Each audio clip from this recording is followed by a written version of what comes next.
7 dari mata kuliah Akuntansi Manajemen dengan judul Activity Based Management. Dari kelompok 1 dengan beranggotakan saya Arintias, Dila Rajilia, dan Halimah Lailin. Pada kesempatan kali ini, subbab yang akan kami bahas ada 5, yaitu yang pertama ABM operasional dan ABM strategis. Yang kedua adalah Activity Based Costing dan Activity Based Management. Yang ketiga adalah analisis nilai proses atau proses value analysis. Yang keempat adalah pengukuran kinerja aktivitas. Dan yang kelima adalah pengukuran non-keuangan kinerja aktivitas. Subbab yang pertama tentang ABM operasional dan ABM strategis. ABM merupakan suatu metode pengelolaan aktivitas yang bertujuan untuk meningkatkan nilai atau value, produk atau jasa untuk konsumen, meningkatkan daya saing, dan meningkatkan profitabilitas perusahaan. ABM mengandalkan ABC sebagai sumber informasinya, sementara fokus perhatiannya adalah efektivitas dan efisiensi aktivitas serta proses kunci bisnis. Selanjutnya adalah aplikasi ABM dapat dibedakan menjadi 2 kategori, yaitu yang pertama, ABM operasional. ABM operasional mengarahkan pada efisiensi operasi, utilitas aset, dan penggunaan biaya yang lebih rendah. Yang kedua adalah ABM strategis. ABM strategis bekerja melalui pengubahan kombinasi aktivitas menjauhi aplikasi-aplikasi yang mahal dan tidak menguntungkan. Selanjutnya adalah ABM strategis memberi petunjuk dalam pembuatan keputusan dalam hal berikut ini. 1. Bauran produk dalam penentuan harga. 2. Hubungan dengan konsumen. 3. Hubungan dengan pemasok dan pemilihan pemasok. Dan yang keempat adalah pendesain produk dan pengembangan produk. Lanjut untuk subbab yang kedua, yaitu Activity Based Costing dan Activity Based Management.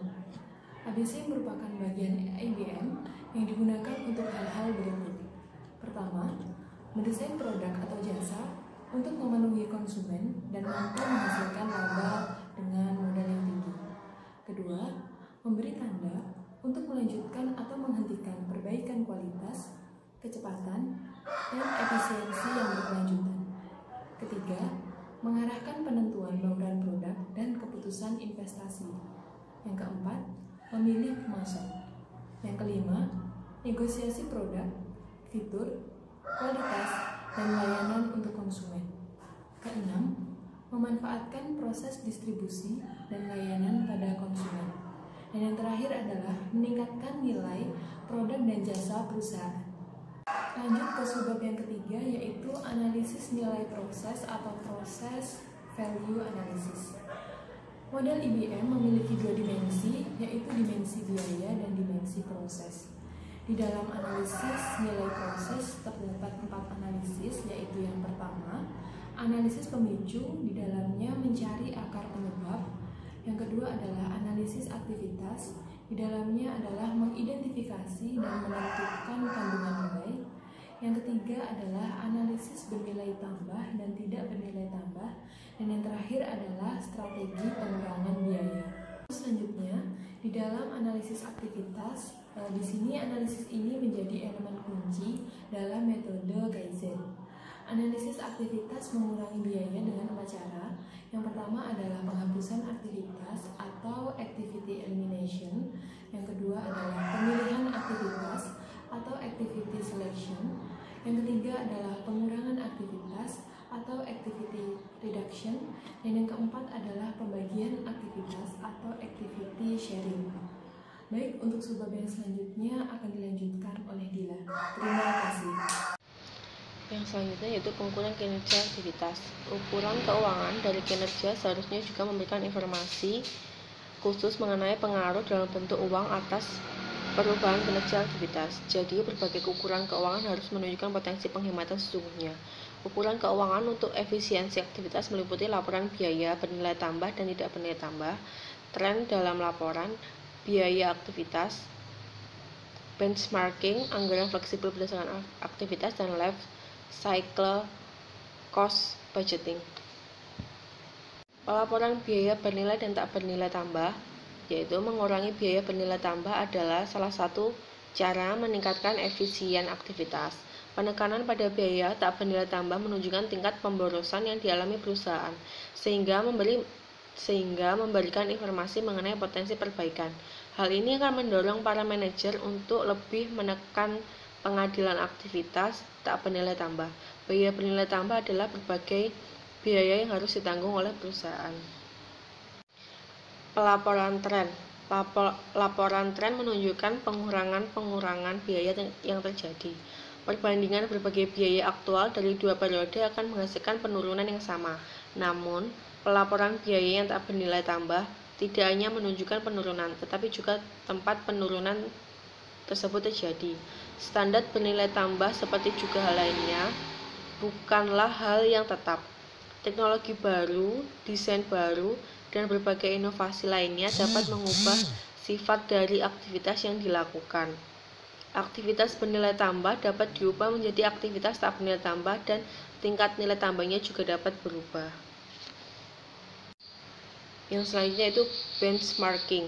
Pendekatan lain untuk menentukan standar yang digunakan untuk mengidentifikasi berbagai peluang perbaikan aktivitas disebut sebagai benchmarking.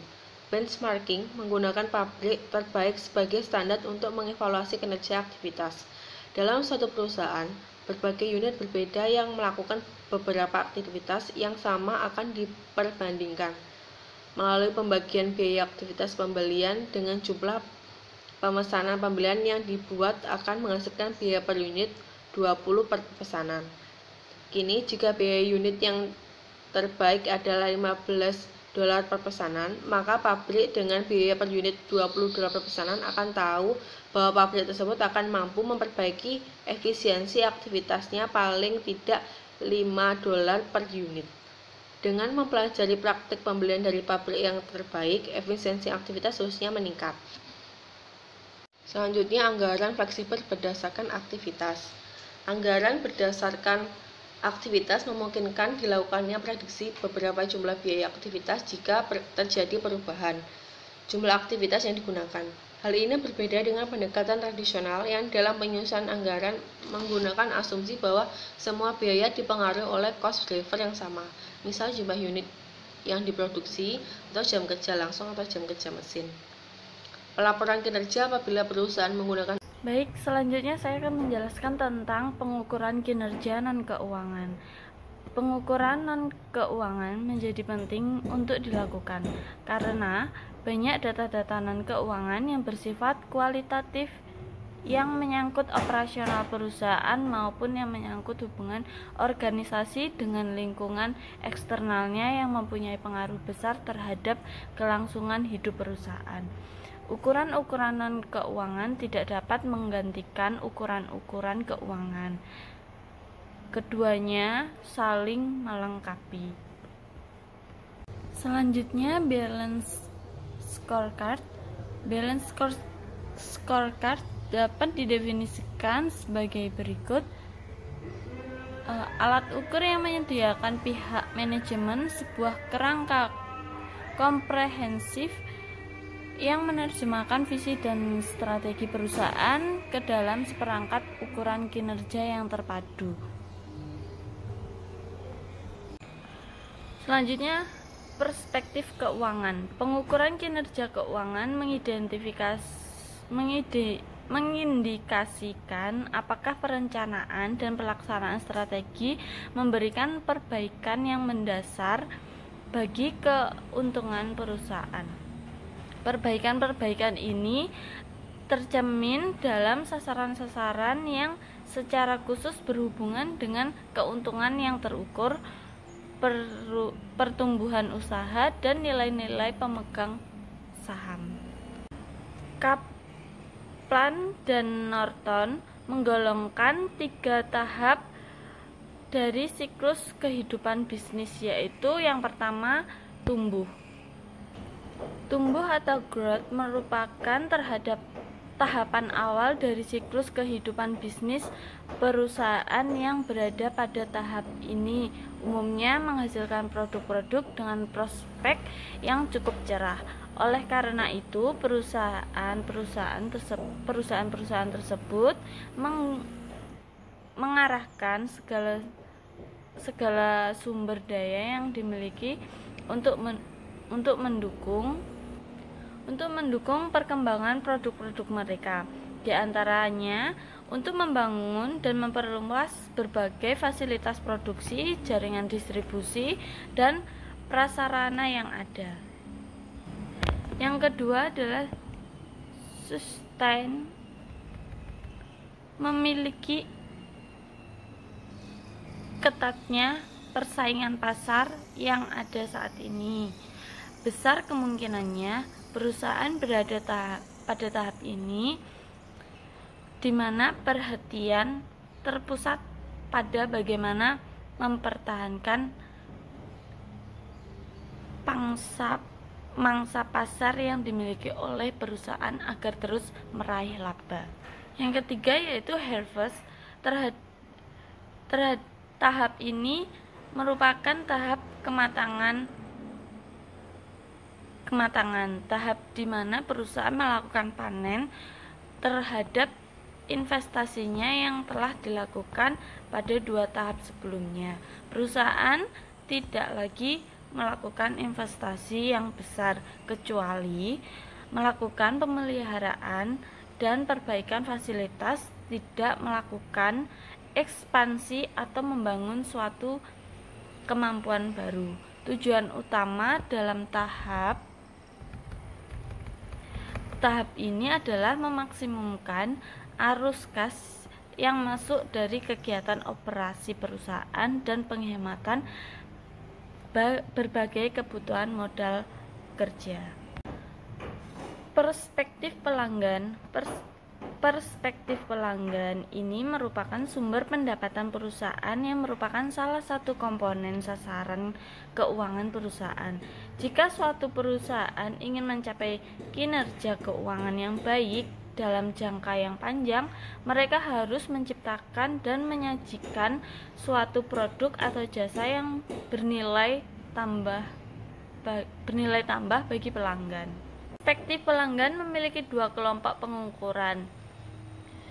Yang pertama adalah kelompok ukuran inti pelanggan atau bisa dibilang customer core measurement. Yang kedua, kelompok ukuran proposisi nilai pelanggan atau customer value proposition measurement. Perspektif proses bisnis internal. Pelanggan akan merasa puas jika mereka mendapatkan pelayanan yang berkualitas, yaitu penyampaian produk dan waktu proses pelayanan yang cepat dan tepat waktu. Produk dan pelayanan yang mampu memberikan nilai bagi pelanggan harus dapat dihasilkan oleh perusahaan yang memiliki proses bisnis internal yang baik. Kaplan dan Norton membagi perspektif bisnis internal ke dalam menjadi 3, yaitu yang pertama proses inovasi, yang kedua proses operasi, dan yang ketiga proses pelayanan purna jual. Selanjutnya, perspektif pembelajaran dan pertumbuhan. Proses pembelajaran dan pertumbuhan bagi pegawai menjadi proses yang penting untuk menghasilkan pegawai yang berkualitas dan produktif serta memiliki komitmen terhadap arti pentingnya pelanggan. Tujuan dalam perspektif pembelajaran dan pertumbuhan merupakan pemicu untuk mencapai hasil yang memuaskan pada ketiga perspektif sebelumnya. Manfaat balance scorecard dalam pengukuran kinerja. Yang pertama, tidak hanya terbatas pada perspektif keuangan tetapi juga mencakup perspektif pelanggan. Yang kedua, menjadikan balance scorecard menjadikan semua strategik objektif terukur. Yang ketiga, memudahkan anggaran, rencana jangka pendek, dan penyusunan program rencana jangka panjang. Yang keempat, balance scorecard dapat menghasilkan benang merah yang menghubungkan anggaran, program, strategik. Terakhir, keunggulan balance scorecard. Yang pertama, memberi penekanan pada aspek strategi organisasi dalam proses pengendalian. Yang kedua, memperjelas memperjelas dan menerjemahkan visi ke strategi. Yang ketiga, mengkomunikasikan dan memperjelas hubungan antara tujuan, strategi, dan tolak ukur. Yang keempat, memberikan pandangan yang komprehensif dengan penggabungan pengukuran kinerja keuangan dan non-keuangan. Baik, sekian presentasi dari kelompok kami. Jika ada kekurangannya mohon maaf. Jika ada yang dipertanyakan, dipersilahkan. Terima kasih.